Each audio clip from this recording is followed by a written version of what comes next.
Hi, welcome back for chapter 7 of Creature Teacher by Sam Watkins. Now, in the last chapter, they managed to get Mrs. Blunt out of the classroom. They decided to take Creature and the bag to Nora's treehouse, but they did spot Mrs. Blunt helping Amelia and her friends practice for their part of the performance. And chapter 7 is called Remember to Always Go Over a Fallen Tree. Here we are, said Nora. Jake nearly collapsed on the pavement in relief. The bag was very heavy.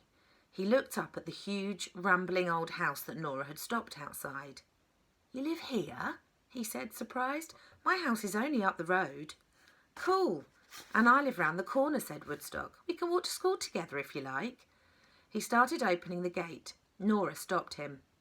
We'll go round the back. Dad's doing important work today, she said cryptically. Saving the planet? Asked Woodstock, grinning. Nora gave him a look. Maybe. She led them up an overgrown alley, stopping at a green gate. Keep close to me, she warned. Step where I step.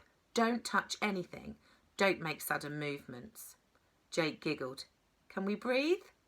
Yes, but quietly. I've got security devices. Booby traps, Woodstock whispered. Jake's eyes widened. Stick close to me and you'll be okay. Nora smiled reassuringly at Jake as she pushed the gate open. Jake didn't feel reassured. They stepped through the gateway.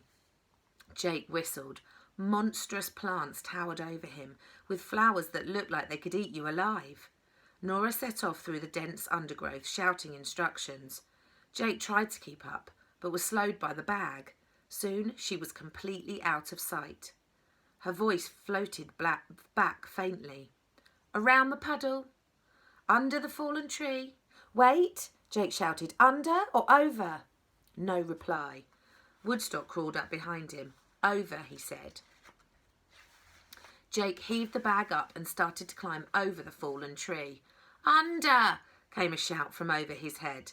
Jake threw himself backwards, landing on Woodstock. Woodstock yelped. The bag slid down and landed on Jake's head. Jake and the bag squawked. The boys picked themselves out of the pile of dead leaves, groaning. Jake shook a woodlouse out of his ear and glared at Woodstock. Over? Sorry, said Woodstock, rubbing his head. They crawled under the log. Up here. Nora's voice floated down from the treetops. Jake looked up. Perched at the top of an enormous tree was a treehouse. A rope ladder and assorted cables snaked up the trunk.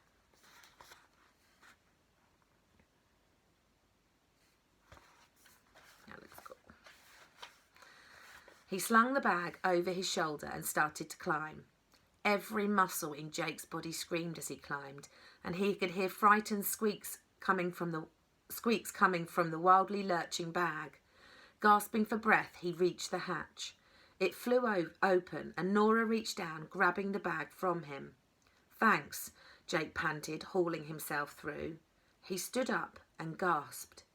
Test tubes full of lurid liquids lurked in one corner, and something gruesomely green gurgled away in a glass beaker.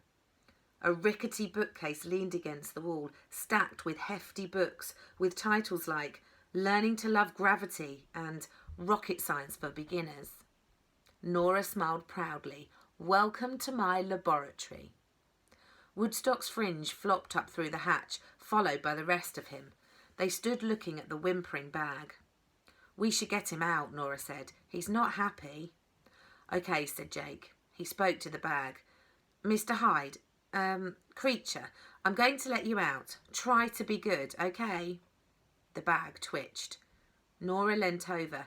And don't eat my experiments. They aren't good for the tummy. The bag grunted.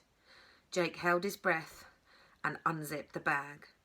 For a moment, nothing happened. Then, yippee! Creature rocketed into the air. Jake fell over backwards. There was a rattling and a shower of dust. Then silence.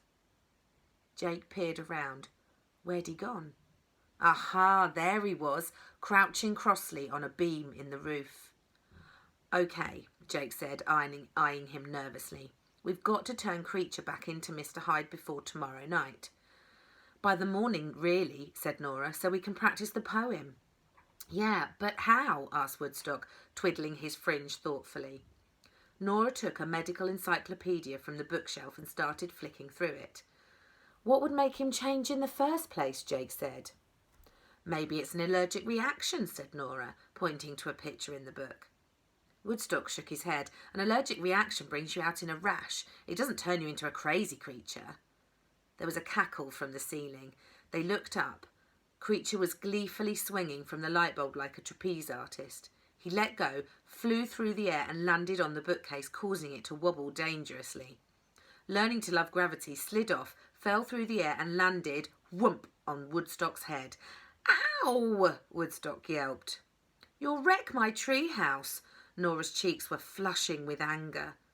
A light bulb went off in Jake's brain. Hey, he said, you're going red.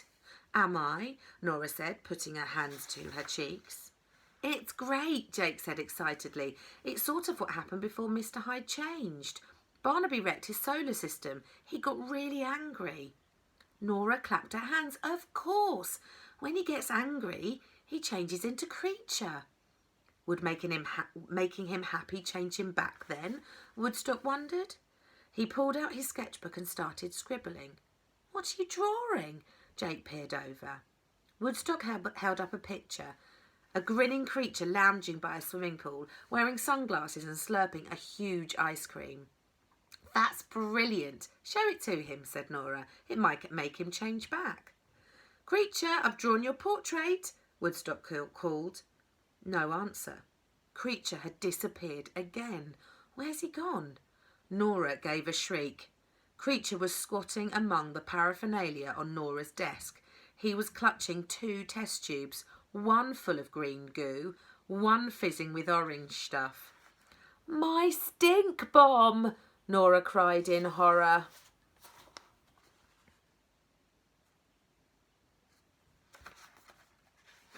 Jake and his friends prepared to dive on the giggling creature. Help! Woodstock and Jake froze. A scream had come from below the treehouse. Milliseconds later, a red light by the door started flashing and a siren wailed.